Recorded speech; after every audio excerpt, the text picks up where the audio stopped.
FTP நேயர்களுக்கு வணக்கம். இன்று நம்மோட சிறப்பு நேர்காணலுக்காக இணைந்திருக்கிறார் மூத்த அரசியல் அமைச்சர் ரவீந்திரன் துரைசாமி அவர்கள். சார் வணக்கம். வணக்கம் தம்பி.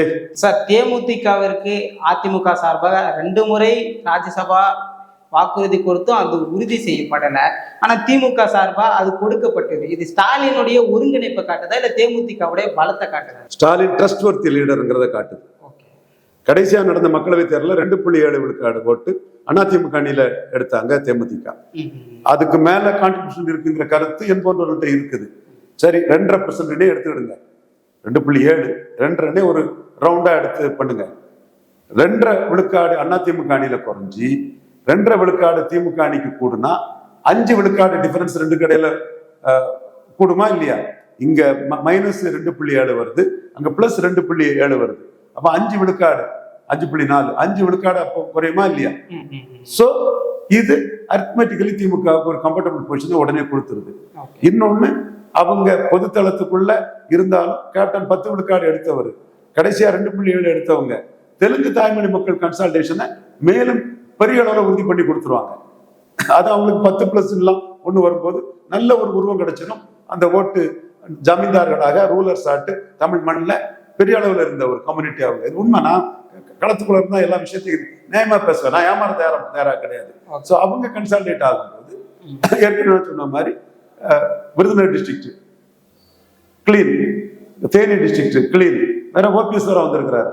ஸோ இந்த இடத்துக்குள்ள தேமுதிகவோட பலம்ங்கிறது அந்த விஜயகாந்துக்கு குட்வில் காஸ்ட் கன்சால்டேஷன் கடைசி அடுத்த 2.7 விழுக்காடு வாக்கு ட்ரஸ்ட்வொர்த்தியா அந்த ராஜ்யசபாவை உடனே கொடுத்துட்டாரு ஸ்டாலின். காங்கிரஸுக்கு 29 தான் ராஜ்யசபா கொடுக்கப்படும் சொல்லப்பட்டது. ஆனா இப்பவே கொடுத்திருக்கிறாரு. அதுக்கான ஏதாவது சூட்சம் இருக்குமா சார்? சான்ஸ் எடுக்காண்டாம், இன்டாக்டா அந்த அணியை கொண்டு போவோம். ஜோதிபாஸ் மாதிரி அணியை ஒன்றாக்கி வைக்கிறதா நமக்கு பலம்னு அவர் கொடுத்துட்டாரு. என்பவர்களுக்கெல்லாம் அவர் கொடுப்பாருன்னு தெரியும்.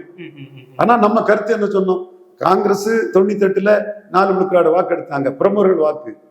2014 4.3 எடுத்தாங்க, பிரமுகர்கள் வாக்கு.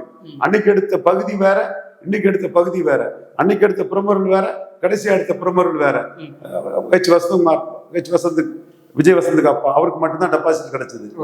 அதுக்கு பிறகு கொஞ்சம் நாடார்களை வச்சு நெல்லை, தென்காசி, அடுத்து இவரு கார்த்திக் சிதம்பரம் நம்ம விமர்சிச்சாலும் 10 விழுக்காடுக்கு மேல எடுத்துட்டாரு செட்டியார், நல்ல ஓட்டு தான். அடுத்து திருநாகர் சொன்ன அவர் நல்ல ஓட்டு எடுத்தாரு, 6 ஓட்டு எடுத்தாரு, இவ்வளவு தான்.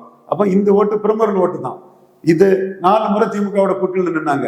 வெளியேறினா 2% ஓட்டு கூட வெளியேறாரு. ஆனா ஸ்டாலின் சான்ஸ் எடுக்க விரும்பாம அவங்களுக்கு 28+1 கொடுத்துட்டாரு. இந்துத்துவத்திற்கு எதிரான அரசியல் தான் ஸ்டாலின் எடுக்கிறாரு. இது ஒரு கொள்கை கூட்டணின்னு அவங்க தொடர்ந்து முன்னிலைப்படுத்துறாங்க.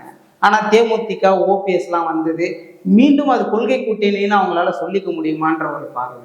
கொள்கை கூட்டணி சொல்லி தோத்து போயிட்டாங்கன்னா சில ஏரியாக்கள்ல அந்த ஏரியாக்களை ஸ்ட்ரென்தன் பண்ணதுக்கு எடுக்கிறாங்க. உள்ள வெற்றி தானே உறுதி. கொள்கைப்படி நின்று சொல்லி தோத்துட்டான்னா என்ன வேல்யூ இருக்கும்? ஓபிஎஸ் 13 விழுக்காடு ஓட்டு எடப்பாடிக்கு அடி, ஓபிஎஸ் வெளியே விட்டதுனால அந்த 13 விழுக்காடு ஓட்டர்ஸ் மத்தியிலும் ஓபிஎஸ்க்கு சிம்பதி இருக்கு. அதுல முக்குலத்தோர் ஓட்டு மட்டுமே வந்தா கூட போதுமா? லாபம் தானே. மற்ற ஓட்டும் வரும், அதாவது எடப்பாடிக்கு எதிராக தான் போகும் மற்ற ஓட்டுகளும். இதுல திமுகவுக்கு ஓபிஎஸ் மூலமா இது வந்தாலே போதுமே. அதே மாதிரி தேமுதிக குட்வில் இருக்கு விஜயகாந்துக்கு 2.7 விழுக்காடு ஓட்டு கடைசியா எடுத்திருக்காங்க. நீங்க 21 சொன்ன 1/2% சொல்றீங்க. ஏன் 1/2%க்கு 5 எம்பி சீட் கொடுத்தாரு எடப்பாடி பழனிசாமி? எல்லாமே இருக்குது இல்ல. சோ வெற்றி ஒன்றுதான் குறி. தொடர்ந்து இந்த தேசிய கட்சிகள் பவர் பாலிடிக்ஸ் பண்ணி கூடுதல் தொகுதிகளை வாங்குறாங்க. நைனா நாகேந்திரன் கூட சொல்றாரு, திமுக கிட்ட போராடி வாங்க வேண்டியதா இருக்கு காங்கிரஸுக்கு. ஆனா அந்த மாதிரி நிலைமை எங்க கிட்ட இல்ல, எடப்பாடி கேட்கிற தொகுதி கொடுத்துருவாருன்றாரு. கொடுக்கும்போது பார்ப்போம். 2 ரெட்டலைக்கு ஒரு தாமரை வாங்கி ஆகணும். அண்ணாமலை லீடர் ஆகணும்னா பிஜேபிக்கு 8-10% ஓட்டு வந்தாகணும். அண்ணாமலை லீடர் ஆகக்கூடாதுன்னு எடப்பாடி பிஜேபிக்கு சீட்டை குறைப்பாரு. அப்படிப்பட்ட இடங்கள்ல அந்த ஓட்டு டிரான்ஸ்பர் ஆகாதுங்கிறது என்னோட கருத்து. மேலும் சீமான் இந்து நாடார்கள் ஓட்டை குறி வைக்காரு. மோடிக்கு போட்ட இந்து நாடார்கள் ஓட்டை, மோடிக்கு போட்ட முக்குலத்தோர் ஓட்டுக்களை, ஓபிஎஸ் டிடிக போட்ட ஓட்டுக்களை எடப்பாடிக்கு எதிராக குறி வைக்கிறாரு. பிராமணர்கள் ஓட்டை நேற்று குறி வச்சு 6 பிராமணர்கள் கேண்டிடேட் அந்த இதை பண்றாரு. யாதவர்கள் ஓட்டை குறி வச்சு 8 யாதவர்கள் கேண்டிடேட்டா போடுறாரு.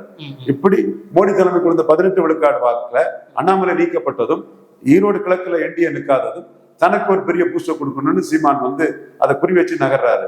அப்படிப்பட்ட சூழ்நிலையில பிஜேபியை பெரிய சக்தியா காட்டி அண்ணாமலைக்கு முக்கியத்துவம் கொடுத்து இந்துத்துவ கையில எடுத்தாதான் அந்த ஓட்டுகளை வந்து ஓரளவு எடப்பாடியால தக்க வைக்க முடியும். என்ன செய்ய போறாருன்னு பார்ப்போம். எடப்பாடி அவர்களுக்கு பிராமணர் நலசங்கம் ஆதரவு கொடுக்குறாங்க, மைத்ரேயன், கமல் போன்றவர்கள் திமுகல இருக்காங்க. ஆனா சீமான் அவர்கள் 6 வேட்பாளர் நிறுத்தினது இன்று பெரும் பேசு பொருளா இருக்கு.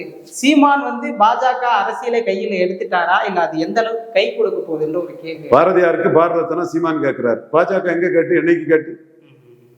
பாரதியாருக்கு பாரத ரத்னா கொடுன்னு ஏன் கொடுக்கலன்னு கேட்கிறாரு சீமான். பாஜக என்னைக்கு கேட்டு? கேட்கல. அப்ப சீமான் அவருக்கு அரசியல தானே பண்றாரு. 6 பிராமணர்களை கேண்டிடேட்டா போடுறாரு. என்ன சொல்றாரு? இன்ஜஸ்டிஸ், சரித்திர அநீதி, பிராமண சமுதாயத்துக்கு இழைக்கப்பட்ட சரித்திர அநீதியை எதிர்த்து நான் களத்தில் நிற்கிறேங்கிறாரு. அங்க இன்னைக்கு இந்தியா சிவில் சீனிவாசனுக்கோ இந்து ராமுக்கோ எந்த பிரச்சனையும் கிடையாது. ஆனா சாதாரண பிராமணர்களுக்கு பிரச்சனை இருக்கு, அதை நான் சரி செய்ய வேண்டி சீமான் இருக்கிறாரு. அப்ப சேலம் பாலசுப்ரமணியம் மாதிரியும் ஆதன் அஸ்ட்ராலஜர் விஜய் மாதிரியும் இன்னும் பல பிராமணர்கள் என்கிட்டயே வந்து போன் பண்ணி சீமான் அண்ணன் இப்படி ஒரு கோல்டான இது எங்களுக்காக எடுப்பா, நாங்க எதிர்பார்க்கல, அண்ணனை பார்க்கணுங்கிற கருத்தை அவங்க சொல்றாங்க. சோ பிராமின் கம்யூனிட்டிக்கு ஆதரவா வெளிப்படையா நின்று சீமான் பேசுறது அவருக்கு ஒட்டுமொத்த பிராமண சமுதாயத்து மத்தியிலே நமக்காக தமிழ் மண்ணில் ஒருத்தன் போல்டா பேசிட்டாங்கிறத ஒரு ஆதரவளையும் கொடுக்குது. நீங்க பிஜேபின்னு எடுத்துக்கிட்டீங்கன்னா பிராமண சமுதாயம் வந்து பிஜேபி 80லே வந்துட்டு, 80ல எந்த பிராமணர் பிஜேபிக்கு ஓட்டு போட்டான்? வைஜெயந்தி மலாவுக்கு தானே ஓட்டு போட்டான். அந்த காலகட்டங்கள்ல 80க்கு மேல வந்த 89லாம் வந்த இதுல தென்சென்னையில வைஜெயந்தி மலாவுக்கு தானே பிராமணர்கள் ஓட்டு கிடைச்சது. 80ல ஐயா வெங்கட்ராமனுக்கு ஓட்டு கிடைச்சது. சோ பிராமணர்கள் ஓட்டு பிஜேபிக்குன்னு இல்ல, பிஜேபி தலைவர்களாக பிராமணர்கள் இருந்தாங்க. அது இலகணி செஞ்சு ராமகோபாலன்ஜி போன்றவங்க எல்லாம் இது ஆட்சிக்கு வருமா அது ஆகுமானெல்லாம் ஒரு எந்த கேரண்டியும் இல்லாத போது ஒரு தியாக உணர்வோடு ராமகோபாலன்ஜி எனக்கு நல்லாவே தெரிஞ்சவர், நிறைய டிஸ்கஸ் பண்ணியிருக்கேன், நிறைய ஆர்கியூ பண்ணியிருக்கேன் அவர்கிட்ட. அதே மாதிரி இலகணேசன்ஜி அவர்கிட்ட நிறைய டிஸ்கஸ் பண்ணியிருக்கிறேன். அவரும் எனக்கு ரொம்ப நெருக்கமா இருந்தவர் தான். இன்னும் சொல்ல போனா 2000 ஜெயலலிதா அதிமுக கூட்டணி நடந்த 2004ஆம் ஆண்டு என்ன வடசென்னை கேண்டிடேட் இலகணேசன்ஜி தான் இது பண்ணாரு. கடைசியில அத்வானி மூலமா தான் சுகுமார நம்பியார் கேண்டிடேட் ஆனார். ஸோ இவங்கெல்லாம் வந்து இந்த கட்சி எம்பி ஆகுமா எம்எல்ஏ ஆகுமான்னு உறுதியாகிறதுக்கு முன்னாடியே வந்தவங்க தான் ஜனா கிருஷ்ணமூர்த்தி, இல்ல கணேசன்ஜி, ராமகோபாலன்ஜி போன்றவங்கலாம். ஆனா பிராமண சமுதாய ஓட்டுங்கிறது 89 வைஜெயந்தி மாலாவுக்கு தான் கிடைச்சது, 91ல காங்கிரஸ் தான் கிடைச்சது. காங்கிரஸுக்கு தான் ஒரு பெரிய லெவல்ல பிராமணர் ஓட்டு இருந்தது. இப்ப சீமான் வந்து பிராமணர் ஓட்டுகளை பாரதியாருக்கு பாரத ரத்னாங்கிறதுலையும் பிராமின் ஐக்கான்களை முன்னிறுத்தியும் 6 பிராமணர்களுக்கு கேண்டிடேட்னு களத்துக்குள்ள வராரு. பிராமணர்கள் வந்து 2019ல மோடியா லேடியான்னு ஜெயலலிதாவுக்கு தான் போட்டாங்க. 2014ல 19ல கமல்ஹாசனுக்கு தான் நம்ம வீட்டு பிள்ளைன்னு போட்டாங்க. டி நகர்லயும் மயிலாப்பூர்ல 15 விழுக்காடு எடுத்த கமல்ஹாசனுக்கு முதுகுளத்தூர், உசிலம்பட்டி, ஆண்டிப்பட்டி, மேலூர்ல 1 விழுக்காடு கூட கிடைக்கல. அந்த 1 விழுக்காடுல கூட முக்குளத்தூர் ஓட்டு அரை கூட இருக்காது. அதே மாதிரி இந்த 15 டி நகர் மயிலாப்பூர்ல வந்ததுல பிராமணர்கள் ஓட்டு 50 இருக்கும் 100க்கு. சோ அப்படி விழுந்த வாக்குகள் வந்து இன்னைக்கு அண்ணாமலையை நம்பி ஒரே குட்டையில் ஊறிய மக்கள் பெருந்தவர் காமராஜ் வார்த்தையை நம்பி மோடி தலைமைக்கு விழுந்தது. அதை சீமான் எடுக்க பார்க்கிறாரு. சோ இது எப்படி டிராவல் ஆயிருக்குன்னா பெரும்பகுதி ஜெயலலிதாவுக்கு, அதுக்கப்புறம் கமல்ஹாசனுக்கு, அப்புறம் அண்ணாமலை மோடிக்கு அப்படி வந்த ஓட்டை இன்னைக்கு தனிச்சு நிற்கக்கூடிய ஒரே குட்டையில் ஊறிய மட்டைகள்னு சீமான் எடுக்க பார்க்கிறாரு. அரசியல் ரீதியாகவும் பிராமணர்கள் ஓட்டு திமுக அதிமுக வேண்டான்னு சீமானுக்கு வரக்கூடிய வாய்ப்பு இருக்குது.